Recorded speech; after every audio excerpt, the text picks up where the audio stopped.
Shalom papa. Oui, shalom de Kodona. Shalom na bande konyo so basulanda biso. Côté biso kana j'ai mon limo pour église vraiment le ba comme bébé ça basala nzambe. Avant que de 6 ans biso ya tonga lelo tozonga même 5 minutes. Église lelo bato basala mutema mabe ko leko sakanati.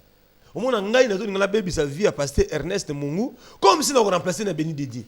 Comme si na oza grâce na ye. Comme si na okoma lokola ye mais na zana lelo ko anati.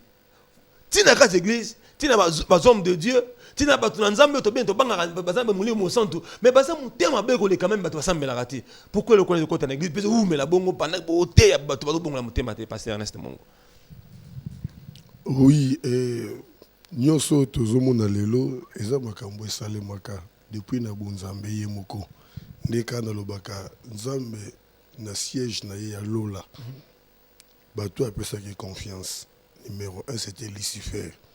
Kaka yenda balukela ki nzambe. Akanze peut-être à combattre nzambe to à sa place en nzambe. Mais la Bible déclare il n'était pas le plus fort. Mais a perdu qui même ici kanaye. Il y a honneur. To kiti na ye moko Jésus-Christ. A poni 12 ye moko a poni. Mais na 4 na 12 wana moko. Aye ko trahir. Aye ko tekaye à cause ya bomengo mokili oy. Et na 4 na génération na bisoti lelo. Ba esprit wana eza toujours kokota koluka kobotola koluka pe kobebisa deux makambo ekolongwa kalango te ekosila kalango te timu kolo Yesu akoya mais sauf que oya batela mi na nzambe nzambe ndi azwaka contrôle na ye pe sécurité na ye. Vous comprenez? Ndenge Bible zoloba la plante que l'Éternel n'a pas semée sera déracinée. Le sokoza na nzambe elongo ata batieli yo poison ata na lolenge nini yebete nzamba ko défendre cause na yo. Parce que Dieu le Binzambe a défendu la cause ya ba innocent. C'est vraiment important bande ko tozoka moté makambo ezoko mela biso. Conseil ezaka que to kitana na makona nzambe to tambo na droiture. Tous la acquise na makambo ezoko komela biso to ba poison ba tinde la biso to ba otia la biso. Tous la cause na yangote. Nzamba défendre cause na biso pe ekozane fait mon côté. Très bien. Mais révérend pasteur Ernest. C'est que bateau ba sala kabilo kwa bongo. Azo sepela bébé ça vient mon tout. Azo sepela mon toi nyokama. Sort na bango, yoza pasteur. Ezakani. Peut-être ba yebaraté ba rozo moto ba solliciter yo. Sala mabe kende o tomola telemela moninga. Ba longole musala ba bomaye ba salebo. C'est que bato ndengo wana. Mais ça na kati église sort na ngo zandingi. Mais sort na bango ezalaka toujours mabe parce que Bible le dit na Abdias. Dans Abdias chapitre 1 verset 13, il te sera fait comme tu as fait. Tes œuvres retomberont sur ta tête. De nyonso zo sala pour nous nuire, pour nous déstabiliser, pour nous condamner ko ça ko bomoninga et zongela yo moko. Il faut tout na sort à Lucifer zalaki ndenge nini, sort à Judas zalaki ndenge nini. Bato ba comploter qui pour bailler bakobwaka Daniel na libulu ya lion sort na bango talaki ndenge nini de bato nyonso bazo contempler ko sala basala nzambe mabe baye bake ekozongela bango moko. C'est ça le problème. Très bien. Parce que je crois que vous en avez parcouru à Moulay dans Maman Nzambe. Beaucoup de temps dans la Bilé Nanzela, Msela Nzambe. Tile lo, parce que beaucoup mille lo. Tant que tu vas vendre, tu vas vendre babo ma église. Tout le monde sait que moto le cola moto. Babo ma église de Koufa. Vive la difficulté beaucoup dans le parcours à Msela Nzambe. Bando bandaki, alléluia, amen. Na sanzete, ne ototari parcours na bino semaine passée.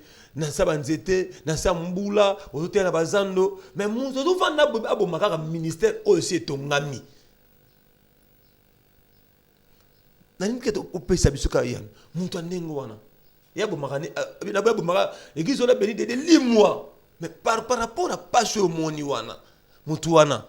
Nzamba akosepela na ye pe akovivre pe génération ne pe ya sima ekobika bona mwanzambe ce qui na kanisi délivrance to sala ki ya mwana mwasi oyo azalaki makioniste ou andaki ko collaborer na ba prophètes akosa ko ba prophétie lokuta tout ça nzamba albaki akopinir ye na bana na ye na bana ya de génération en génération.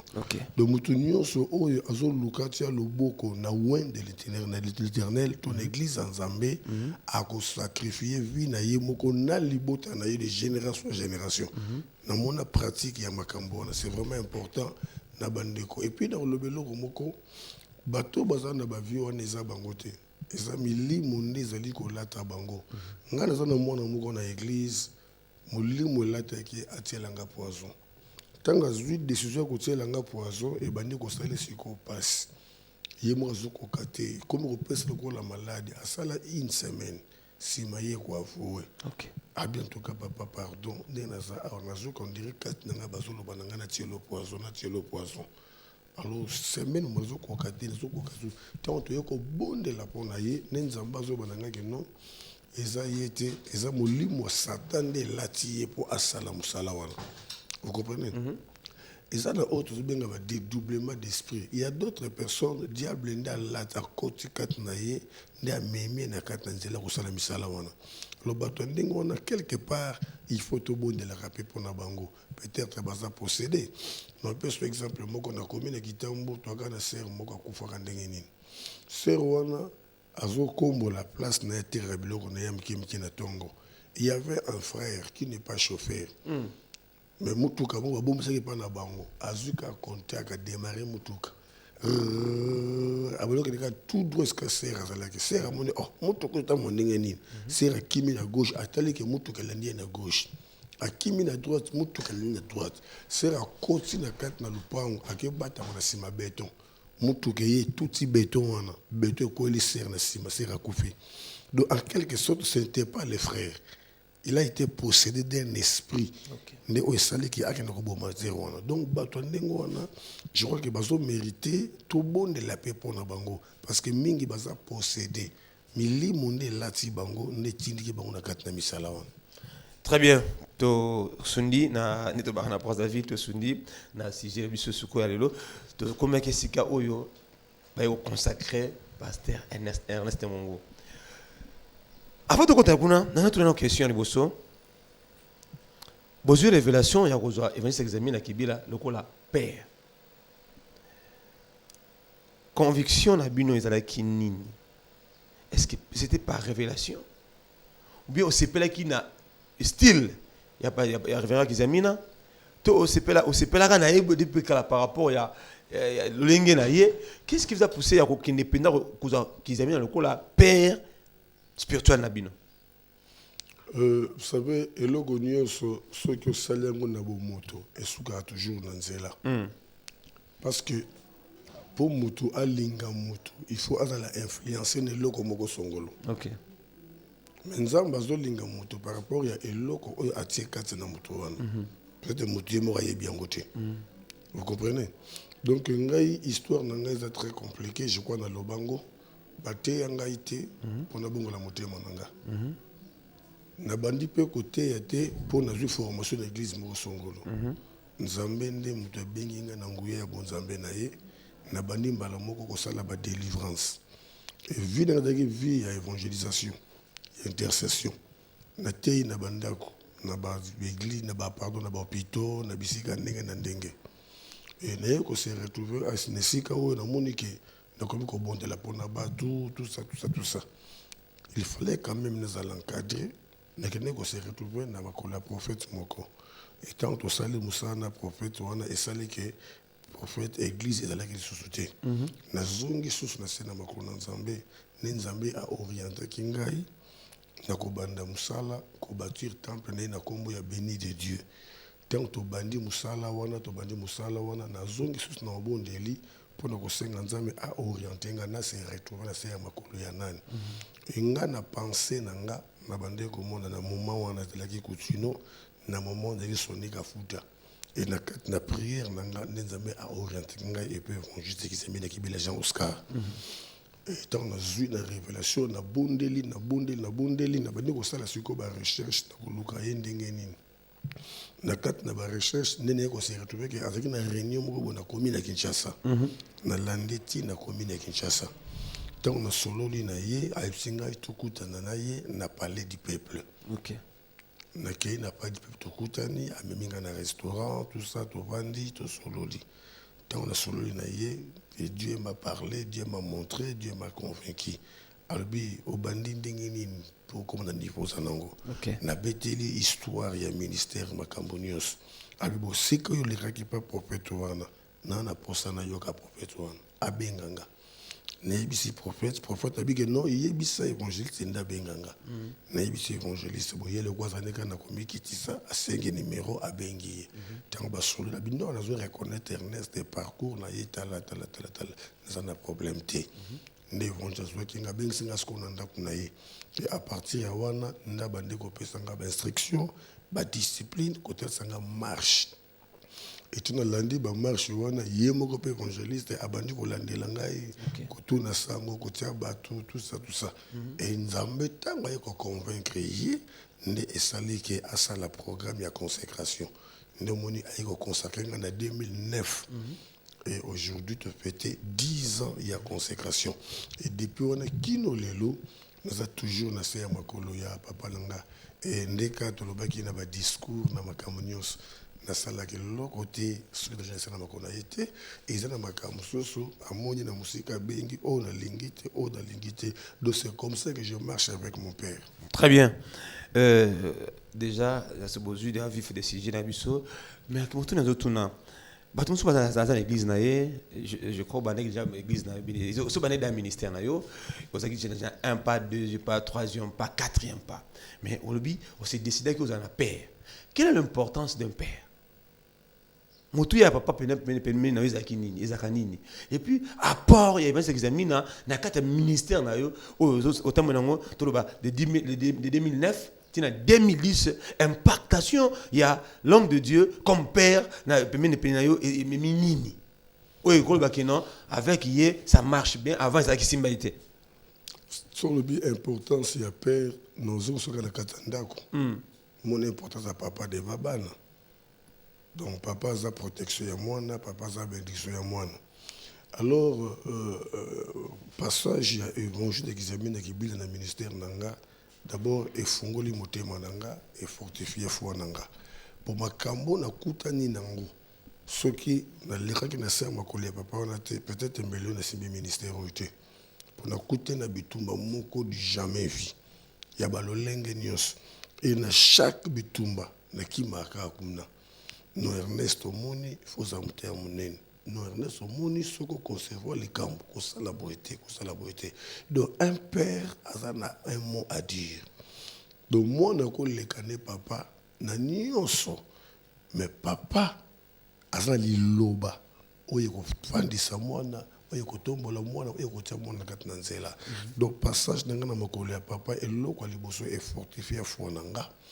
Et il y a mis balai et pesanga ba droiture na ba discipline moko songolo parce que ezana ba kamso comme les gars non papa la biche sala boy vanda boy sala boy donc et vandi sanga na kat na musala ti nazali ko tambola lelo donc semaine moko e ko lekate sans que na contact na père chaque semaine nous avons toujours na contact na ye, nous avons toujours pembele na ye pour na vendre sa moboko à l'église parce que moni que évangile qui zamine ke bila na kat na mboka na biso na ndenga mabete l'église c'est belé pe ya mineno to yebi mais église oyo pasteur abandi na mbunda na mutu moko mi balemisa to ezebelete ezebelete l'église ebele bazalaka 3 de bakenda oya tika la boy azalaka boy abimaka azwaka bato salaka boy azalaka boy mais l'évangile qui examine qui bila a commencé le ministère seul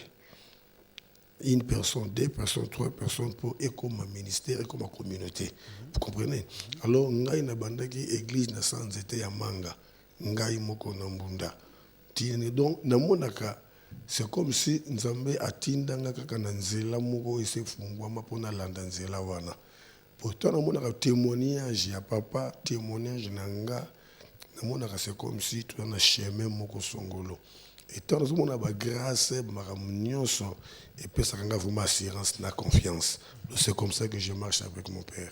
Très bien. Et puis ça a confiance. Est-ce que parce que Mongo, ceux qui parcourent c'est qu'ils aiment na talent, alors on a histoire hein.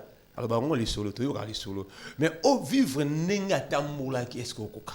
Parce que tel père tel fils. Et on a ces pélans dans Paul soyez mes imitateurs comme moi Paul je le suis en Christ. So nous le qui ok na parcours ka nenge moko nenge parce que tout le monde a eu accès à ça moto aza mondimi azalaki na néo apostolique azalaki na kimbangiste azalaki na fepako azalaki na ministère de la puissance azwi père na ye aza américain kuna moyen ezali abandai mamona ba micro minene église ya kotonga kitoko mais tobi babi oza mona examine mais nzambe so babi kendeka na trace na au kenibo okoma nango mais nzambe alekisika na trace na ye naza déjà na trace na ye trace ni sunokene ya pas c'est souffrance naza na trace na ye nzambe alekisika déjà na trace wana ministère ya papa ndenge bandaki eza ndenge na bandaki oyoka ba témoignage te tanga zokene koluka bakiti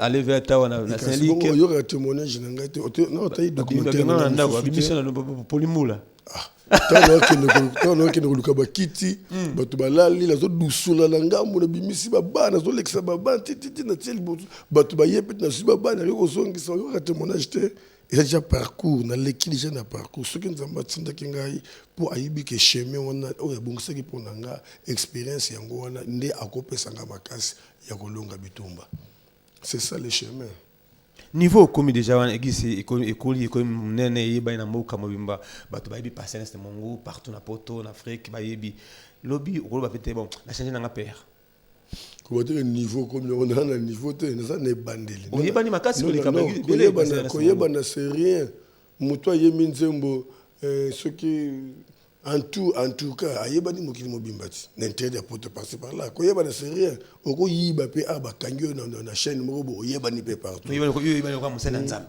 lokola mosala na nzambe koyebana c'est autre chose par rapport ya kovandisa moboko nasombi lupangu te naza même na lupangu te natongi même église te à quoi sert bien koyebana niveau na comme na niveau te yaya na niveau moko te naza ne bandeli non oyo ezali kama ya humilité te eza na bavérité na bavérité c'est école hein ata kizemi ata pasteur asalaki mabe kosi achele poison balingaki kaka atongaka yalingaki kaka abomaka yalingaki eza secret école poza musala nde foza na école wana donc eza ndenge kaka nzambe atrasa vous comprenez donc mwana na yo te ata forcer ye eza difficile parce que boza makila moko te vous comprenez soki dia balinga combattre mwana na yo akotala soki amonike makila oza makila na yo te aza na facilité ya kokota mais makila na yo eza na force moko eza na esprit moko oyo ezoprotege mpe ezolie bino vous comprenez donc na papa humilité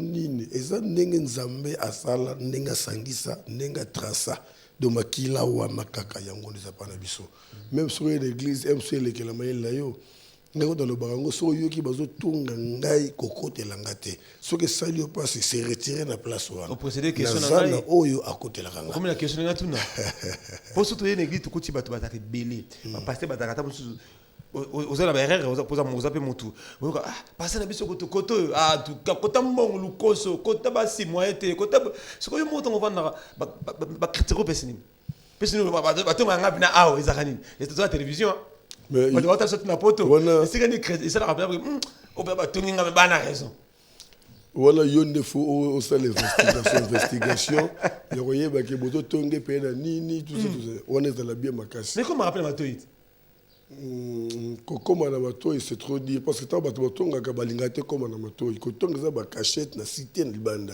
il faut yondo kende penza au sonde na quartier na par-ci par là nde royer batonga Ernest na nini so tali na parcours nanga au mona il y a un prophète Joseph a témoigné qui alobi bino boyebi Ernest ndenge bozopesa ba témoin mais ngana yebaki Ernest est orgueilleux par rapport à ba rumeur par rapport à réputation parce que on a orgueil asenga na bato te abimetango na ye kocourtoyer Ernest Mungu na ye komona ke un homme humble un homme simple ti le na kangama na donc c'est comme ça omoni ba critique na kotonga za jugement bato bazopesa peut na musika vous comprenez mais faut ko affronter moto nde oye ba réalité nga biloko na zwa et pas qu'ils aiment na kibila nga moko na ndimango te ndenge na yebeli qu'ils aiment na télévision qu'ils aiment na Congo te na yebeli na monde na Afrique surtout nous devons faire la croisade na ba stade ya minene ya mboka na biso te ya bamboka ba ya retourner sa ba stade ce n'est pas n'importe qui ko salango mais na tali evangeli na ye elekelanga asala kalokola ensemble na bana donc et tout ça mokola benga ngai na ndako pour te lire ensemble. Tant que tu lis, tu es évangéliste qui s'est mis à Kébila. Tu devons comprendre que tu là, à ça, tu le la en dehors de l'eau content battre quatre naïe et c'est avant d'appel à battre. Même si on a eu le avant d'avoir collaborateur, même si on dit maté.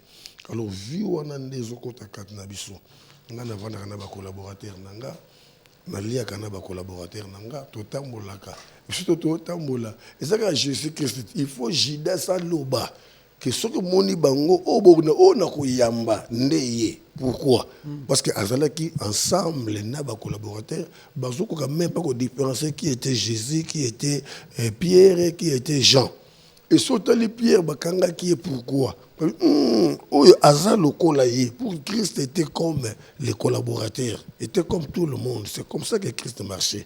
Et c'est ça que j'ai vu chez mon père qui s'est mis à Kibila. À Yambaka, tout le monde, à Kabolarata pour l'arrêter. Est-ce que c'est mon goût? Et ça, danger, tout le monde. Moutaou seul m'a besoin d'ambaye. Moutaou besoin de ministère aux yambaye. Au cours de ça, moutaou ça la musique c'est le. Mais nani ako juger mutu ce que zanzambe te. Mais oyebi ke mutu ça m'a bé. Non, bon so yoko bongo la mutemu. Bon suki ayoko bongo la mutemu. Bon so so bon mieux si comme ministère Kofi. Non, yoko tsa ko bo mandinga ni ministère za nzambe. Muta protéger biso ezanzambe. Donc celui qui mutu zo combattre yo a salaire, azo combattre ne nzambe. Azo combattre yo te. Au moins que ozana le kambo ya zo landela. Monsieur Oza le Kamouya Azolandela te. Azolandelo à cause de l'eau quand Nzambe to musala Nzambe. Automatiquement azo combattre Nzambe. L'impact ni des années na Congo, dans le monde entier, en tout cas ministère il y a papa la biso Ernest Mongo, ils ont avancé et puis moi au fond de non n'eng na bande ko évoluer dans na salle tout 20 ans déjà parce que tout le monde disait les bosso impactation dans le monde. Bon déjà bien que si c'est dans le Kitambo mais au monde appelle que ministère ils ont avancé, toujours évolué, ils ont kiné les bosso, ils ont kanini les autres syndicats, ils ont kiné sur les bosso. Donc ça et là que les autres syndicats na kiné les bosso, ils ont quoi ça sérieux na discipline. Pour nazo banga na bi naza penza on a Kinshasa locataire moko boye na Kitambo mais mutazuta na poto a foutu billet na ye ba séjour ya hôtel capo aya ko lukanga. Et pas dans les mois qu'on banga ba risque yango nde eti na ngai na tia sous discipline na kita sous makasi pour na yeba ko protéger to pe ko sous ma vie ya bato pour ça danger mutati qui pendant na poto a foutu billet combien aye a sous 10 jours sous 2 semaines avant de peine flat a foutu bambongo na ye vous comprenez le temps na zomo na biloko ndengo wana ezopesa ngai makoki ya kokota susu na bozindo kotia susu sérieux pe discipline pour mon nini ti bato poto nazaka na kaye moko na tambolaka nango oza journaliste soki na mutuka bimisi kaye omona kaye mobimba eza na bato mosusu kuti babenga bapesa basujet tobonda tozwa barévélation tokoma me babenga susu te mpo bayeba barévélation na bango eza na bato mosusu mpe abengaki faut faire le programme à prière des fois batatu zobenga na ezo simba te par rapport à programme parce que moninga talingi voix na ngezaboye donc vie na ngai za la vie à prière même ba pasteur abaka moka mais yango mono alia kanenge nini alala kanenge ni apema te ça la bande comme si ba uti poto ba ye ko découvrir comment pasteur Ernest Mongo travaillaka ezo lekela bango et mingi bana na poto baza ba conseiller nanga. Non, pasteur, moni, il faut là, moni, il faut moni par rapport à notre sala musala. Vous comprenez? Alors, et l'autre côté dit qu'on a quota, topena dinda, et ça considération, bato bazo pesanga. Il faut na battre la considération. C'est vraiment important. Considération. Merci beaucoup. Tout en direct, moni, n'entend en communauté, le monga au tout le monde, na bon ngai, na communauté. Révérend Ernest Mongo. Tout ça qu'on a parcours évangélique bien dédié et si produire bana aux senti que ceux qui ont voyagé na bimili banda église retenir par rapport à année aussi église. Oui, tout ça na extension moko na Pointe Noire na zo kende ko to légaliser makamamikanda tout ça na extension moko na Masina na quartier 3 na avenue Mayamba de mon ancêtre toujours qui ne compte que dédicacer temple on est pas en Zambé et tout ce qui programme il y a dimanche le 4 août donc na réunion moko lelo poto bongisa makambo wana et na kati na kitambo na cellule moko matinale na avenue kwa mutu numéro 57 OK oizo kamba mana mwana nga moko Sadam Moïse une église naza na mama Mosakoli Esther Mungu naza na mama Sylvie Fouti oyo azoko kamba intercession na chaîne mususu kuna naza na mama Florence naza na évangéliste Pacheli Sikisa donc église est organisée toi na cordon na biso papa Sylvain Kankou toi na secrétaire général papa Jamouini donc l'église est organisée nazala te makambo nyonso eza en place siko question na yanga nazali ndoko to komesi kongo nini sali ko pesa bango confiance bana wana parce que mo zo encadrer bango tout parce que mo boti bango mais le Saint Esprit te convainc ya ko pesa bango charge pe ba la pembe na yo parce que mingi Judas a eu pembe na Jésus mingi et ça confiance ya oza pembe na bango nini sali que oza na confiance na bango o to pesa bango responsabilité pour mutu se retrouver na kwena. Très bien. C'est Tony WhatsApp. Question. Bonjour Kirilo, je vous suis depuis Kimbanteke. Est-ce que c'est important que vous ayez un père spirituel et les chrétiens ils allaient pour nous père spirituel. Frère Nabiso, JD depuis Kimbanteke. C'est important. C'est vraiment important que vous ayez un père spirituel.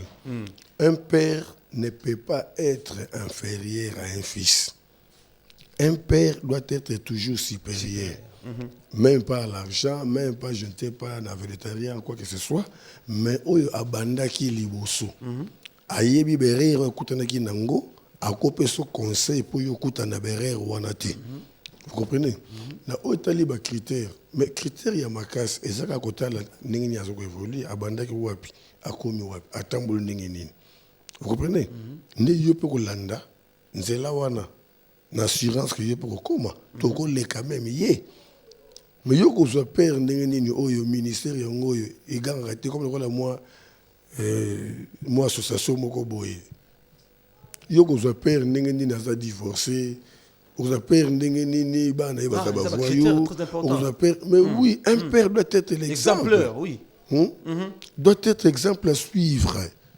Il faut vraiment exemplaire na makambu nyonso avant aux pères il faut yeba abanda ke ministère ndenge nini azana ba relation nini azo vivre ni nanda kunaye parce que pasteur ce n'est pas seulement l'église, le pasteur c'est touché à la maison, tu dois contrôler sa femme et ses enfants comment ils se comportent, c'est lui le pasteur.